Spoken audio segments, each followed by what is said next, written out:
Kami adalah anak-anak-Mu ya Tuhan. Kami bersyukur kalau pagi hari ini kami sehat, kami dipelihara Tuhan, kami boleh memuji menyembah Tuhan.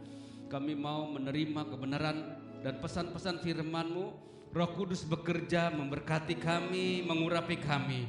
Dalam nama Tuhan Yesus, haleluya, amin. Puji Tuhan, beri kemuliaan buat Tuhan. Tetap semangat, amin. Salam sehat semua, silakan duduk.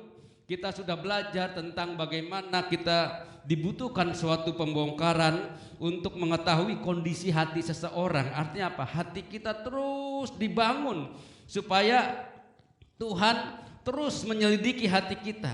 Karena ketika seseorang dengan rajin terus menjaga sikap hatinya untuk tetap lurus dan tulus di hadapan Tuhan, ia akan menikmati kondisi kehidupan yang memungkinkan dirinya selalu ada dalam keadaan siap untuk diberkati Tuhan. Amin. Ketika kita terus menjaga sikap hati kita dengan benar di hadapan Tuhan, kita memiliki keterbukaan untuk menerima koreksi dari firman. Kita menjadi pribadi yang lebih fokus kepada solusi, bukan pada permasalahannya, saudara. Dan kita menjadi pribadi yang terus memiliki kerendahan hati, saudara. Ketika kita semakin diberkati, semakin diurapi Tuhan, kita menjadi pribadi yang memiliki keterbukaan dan kerelaan dalam mengerjakan apa yang menjadi tugas dan agenda kerajaan Tuhan. Amin. Itu tentang hati. Nah, hari ini juga kita terus belajar bagaimana Tuhan menginginkan sikap hati kita terus dijagai dengan benar. Ya, kita melihat PowerPoint, dikatakan bahwa sikap hati seseorang menentukan seberapa jauh firman dapat bertumbuh. Karena begitu penting umat Tuhan memiliki kehidupan roh dan bukan sekedar aktivitas agamawi. Ini penting sekali, saudara. Kita juga sudah dapat bahwa kekristenan itu tidak dibangun berdasarkan persepsi atau perkiraan. Amin. Ya. Nah, inilah kita mau bagaimana sikap hati kita ini menentukan sejauh mana firman itu bertumbuh dalam kehidupan kita. Makanya penting sekali bagi kita yaitu memiliki kehidupan roh dan bukan sekedar aktivitas agamawi. Nah, saudara, ini berbicara bagaimana Tuhan Yesus yang memiliki khotbah yang sangat terkenal, yaitu khotbah di bukit. Khotbah di bukit dikatakan, saudara, biar ini menyingkapkan nilai-nilai dan gaya hidup kerajaan yang harus kita bangun, saudara. Ya, di dalam Alkitab di Injil Matius pasal 5 ayat 20 dikatakan, maka aku berkata, dikatakan ya, maka aku berkata kepadamu, jika hidup keagamaanmu tidak benar daripada tidak lebih benar daripada hidup keagamaan ahli-ahli Taurat dan orang-orang Farisi, sesungguhnya kamu tidak akan masuk dalam kerajaan sorga. Nah, ini berbicara bagaimana kehidupan keagamaan kita ini tidak sama dengan kehidupan agama-agama lain. Nah, saudaraku dalam Tuhan, inilah yang dikatakan nilai-nilai dan gaya hidup kerajaan yang harus dibangun, bahwa kehidupan agama kita bukan sekedar aktivitas agamawi, tetapi ada kehidupan roh. Apa itu kehidupan roh? Kehidupan roh itu bagaimana kita menyadari bahwa kita ini adalah makhluk rohani, saudara. Makhluk rohani itu harus apa? Harus diberi makan rohani. Kita makan untuk jasmani kita satu hari 3 kali, belum termasuk yang nambah. Bagaimana untuk kebutuhan rohani kita, saudara? Nah, di era new normal, adaptasi kebiasaan yang baru dengan PSBB jilid 15, karena setiap 2 minggu diperpanjang lagi PSBB. Pembatasan sosial berskala besar belum berakhir, bisa-bisa bulan berikutnya, bila mana banyak berkeliaran diperpanjang terus, saudara. Nah, inilah yang dikatakan new normal, di mana adaptasi kebiasaan baru mengarahkan kita untuk memiliki pola pikir baru yang sesuai dengan pola kerajaannya. Saudara, ada seorang penulis buku motivator dunia, Stephen J. Covey.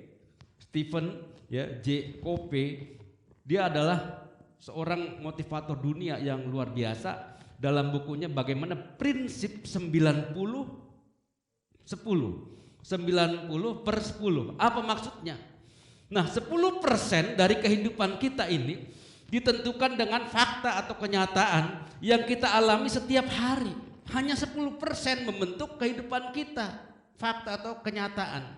Nah, selebihnya dikatakan 90% ditentukan dari bagaimana kita berespon. Jadi 90% ini menentukan kehidupan kita baik, benar atau tidak dari reaksi kita terhadap kenyataan yang kita alami. Itu yang dikatakan bahwa 90-10, saudara. Jadi 90% itu yang menentukan kehidupan kita adalah bagaimana kita bereaksi. Saudara, ketika di Indonesia orang diberi nasihat, diberi masukan, bahkan ditegur, itu reaksinya macam-macam.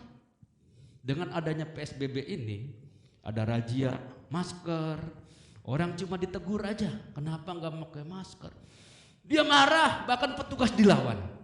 Itu reaksi yang salah. Para petugas aparat sudah di training, sudah diadakan pembekalan.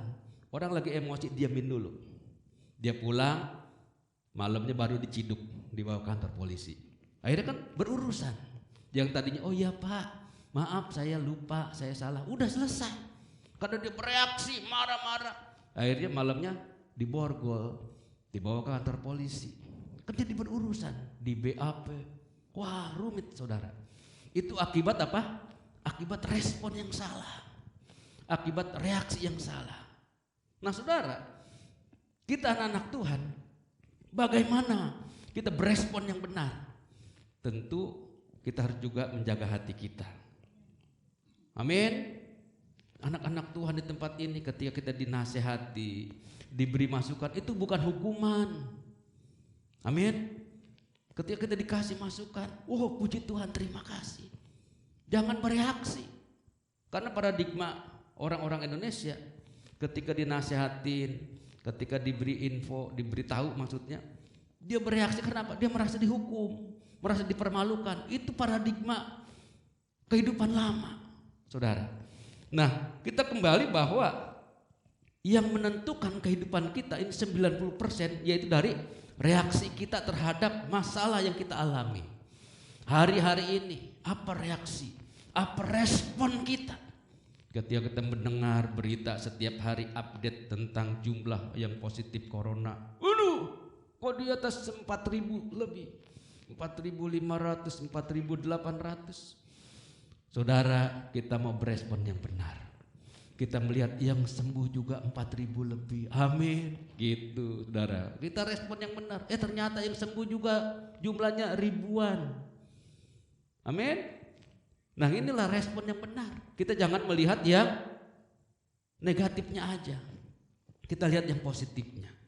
Nah, saudara, inilah jika kita memiliki respon yang benar, hasilnya benar. Amin. Respon kita optimis tentang COVID-19 ini akan berakhir. Itu pun hasilnya akan maksimal. Nah saudara, kita bersyukur bahwa banyak hal-hal yang positif yang sedang terus dibangun di bangsa ini di tengah-tengah kondisi yang sangat berat. Saudara, pemerintahan di Indonesia sangat berat, tetapi lihat dia bisa eksis, bisa bersaing dengan negara-negara Asia Tenggara yang lain. Sementara negara-negara lain sudah mengalami resesi, Indonesia tetap stabil. Ini karena ada anak-anak Tuhan yang terus berdoa buat bangsa dan negara.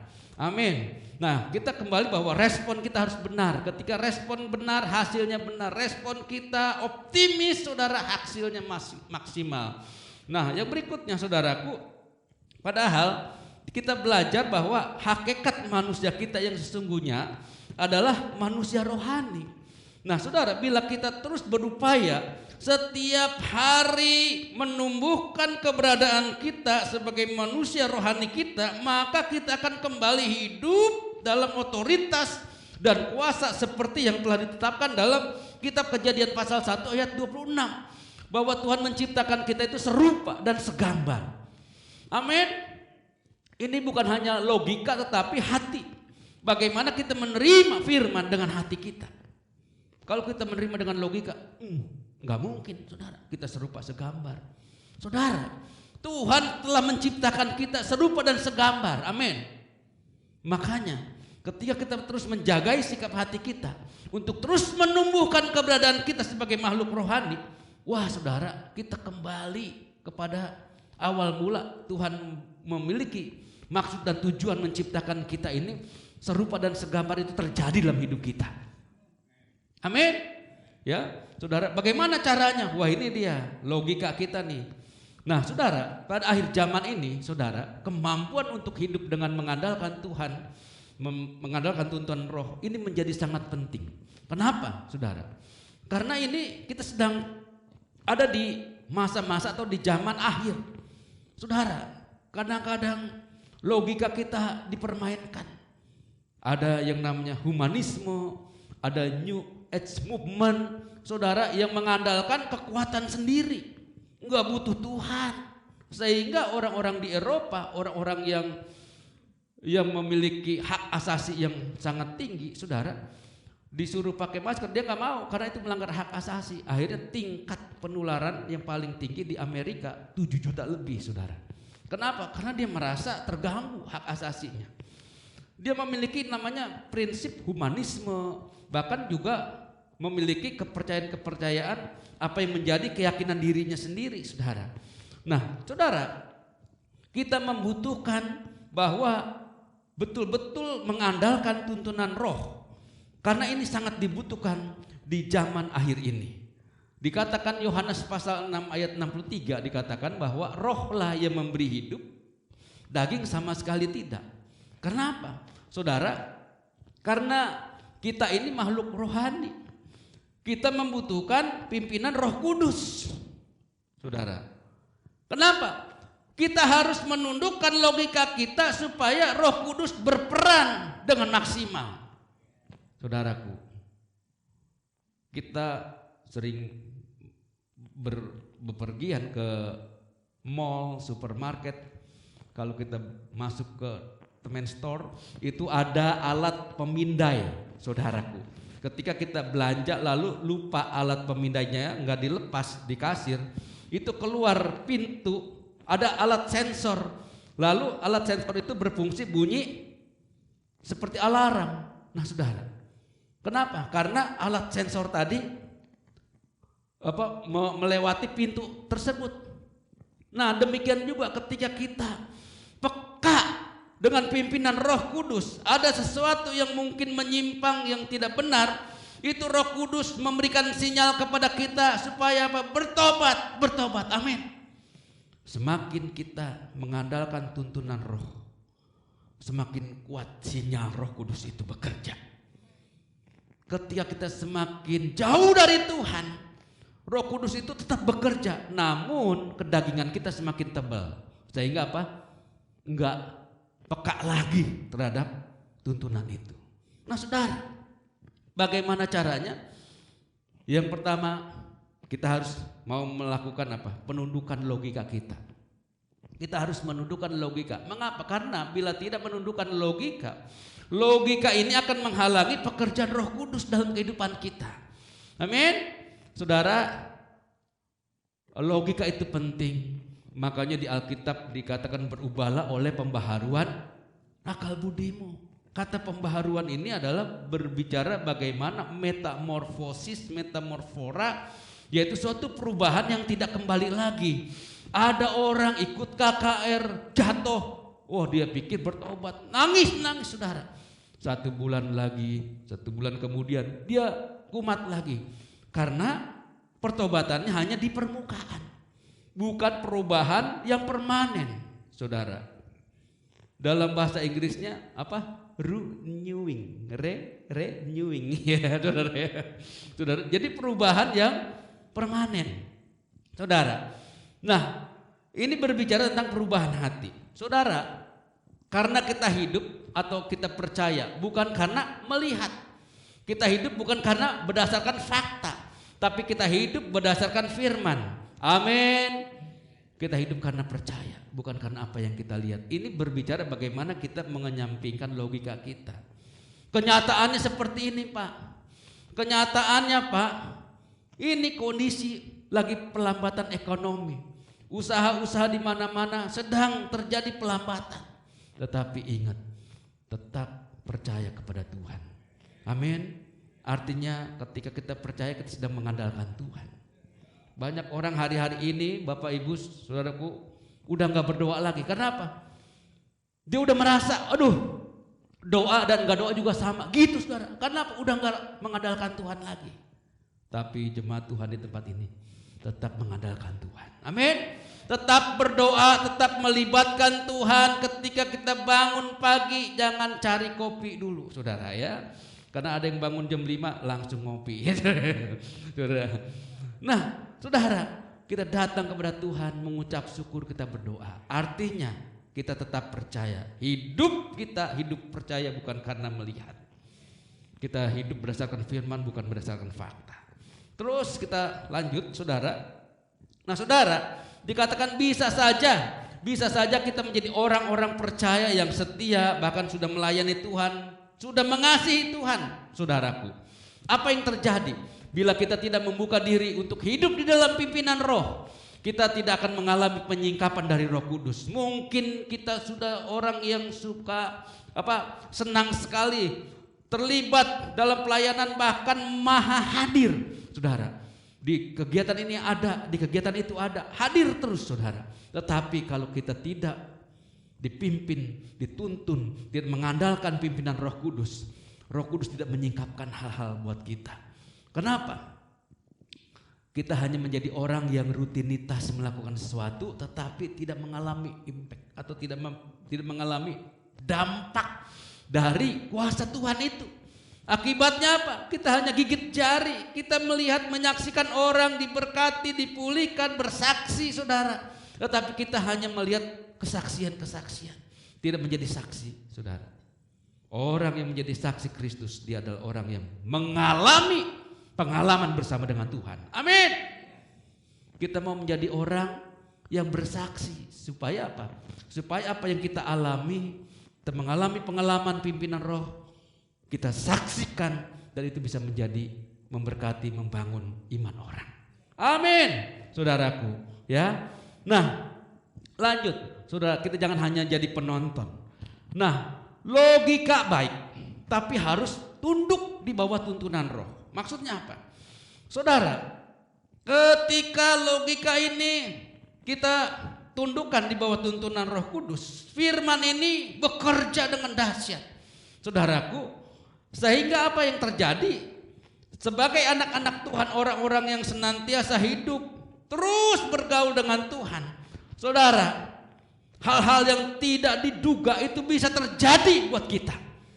Firman ini akan digenapi oleh Tuhan, sehingga saudara dikatakan apa yang tidak pernah dilihat mata dan tidak pernah didengar oleh telinga dan yang tidak pernah timbul di dalam hati manusia, semua yang disediakan Allah untuk mereka yang mengasihi Dia. Wah, luar biasa. Amin. Saudara dan saya adalah orang yang mengasihi Dia. Amin. Orang-orang yang terus terhubung kepada Tuhan. Bagaimana kehidupan kita sebagai anak-anak Tuhan, mengandalkan Tuhan dengan sepenuhnya, yang terus menjaga sikap hati kita, bagaimana respon kita hari-hari ini. Inilah yang menentukan bahwa kita orang-orang yang mengasihi Dia. Orang-orang yang mengasihi Dia, Tuhan telah atau sudah menyediakannya. Amin. Itulah yang dikatakan enggak diduga-duga ya, saudara. Ya, gua banyak deh pengalaman atau kesaksian-kesaksian, bahkan ketika memasuki pandemi ini, kita baru tersadar, terheran-heran. Iya ya, benar juga ya. Gitu, saudara. Itulah logika manusia, saudara. Mungkin apa yang Tuhan sediakan belum ada, belum dapat, saudara. Tapi kita lihat, tetap menjaga hati kita, wajah kita berseri-seri, enggak muram, saudara. Enggak mudah marah, mudah tersinggung, mudah pindah, mudah keluar, saudara. Tetapi tetap menjaga sikap. Kenapa? Mungkin yang Tuhan sediakan belum ada. Tetapi lihat, itu bukanlah masalah. Kenapa? Karena yang terpenting adalah kita sadar, kita menyadari bahwa Tuhan sudah menyediakannya. Amin. Tuhan telah menyediakannya. Itu enggak menjadi halangan buat kita, saudaraku. Ya, ini bicara tentang bagaimana kita ada di dalam lingkup hadirat Tuhan, saudaraku. Ini kebenaran pesan-pesan yang terus kita pegang hari-hari ini. Karena sikap hati ini menentukan seberapa jauh firman bertumbuh dalam hidup kita. Bagaimana respon kita ditentukan dari hati kita. Bagaimana kehidupan kita sebagai orang-orang percaya menjadi pribadi yang mudah menerima firman rema, menjadi pribadi yang terus rendah hati, semakin diberkati semakin hebat, tetap semakin rendah hati. Itu karena kita menjaga hati kita. Amin. Ya, Tuhan memberkati kita semua.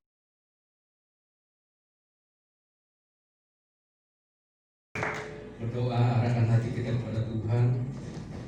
Tuhan memberkati engkau dan melindungi engkau. Tuhan menyinari engkau dengan wajahnya dan memberi engkau kasih karunia. Tuhan menghadapkan wajahnya kepadamu dan memberi engkau damai sejahtera. Engkau tetap naik bukannya turun, kata firman. Engkau menjadi kepala bukannya ekor. Apa yang engkau kerjakan Tuhan buat berhasil dan beruntung. Bahkan Tuhan menjaga keluar masukmu. Di dalam nama Tuhan Yesus, haleluya. Amin.